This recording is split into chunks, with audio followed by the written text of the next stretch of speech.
हे मेरे पुत्र, मेरी बातों को माना कर और मेरी आज्ञाओं को अपने मन में रख छोड़। मेरी आज्ञाओं को मान, इससे तू जीवित रहेगा। और मेरी शिक्षा को अपनी आँख की पुतली जान, उनको अपनी उंगलियों में बांध और अपने हृदय की पट्टियों पर लिख ले। बुद्धि से कह कि तू मेरी बहन और समझ को अपनी साथिन बना, तब तू पराई स्त्री से बचेगा जो चिकनी चुपड़ी बातें बोलती है।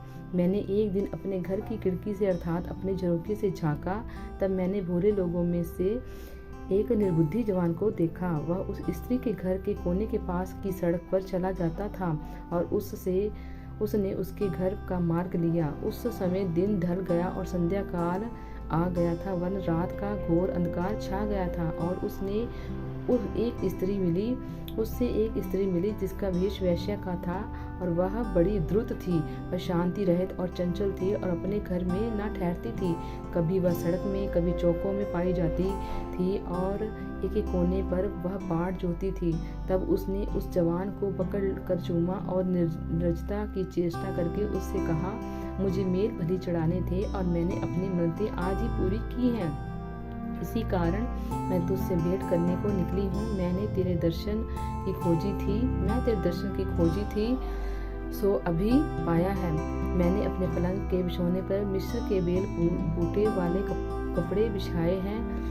मैंने अपने बिछौने पर गंधरस, अगर और दालचीनी छिड़की है। इसलिए अब चल, हम प्रेम से भोर तक जी बहलाते रहें, हम परस्पर की प्रीति से आनंदित रहें। क्योंकि मेरा पति घर में नहीं है, वह दूर देश को चला गया है। वह चांदी की सी थैली ले गया और पूर्णमासी को लौट आएगा।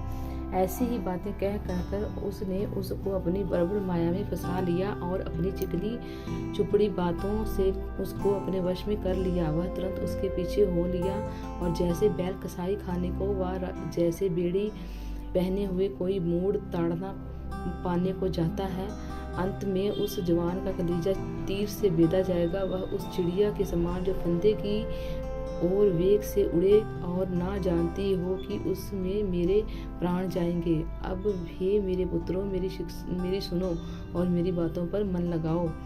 तेरा मन ऐसी स्त्री के मार्ग की ओर ना फिरे और उसकी डगरों में पूर कर ना जाना, क्योंकि बहुत से लोग उसके द्वार मारे पड़े हैं। उसके घात किए हुओं की एक बड़ी संख्या होगी।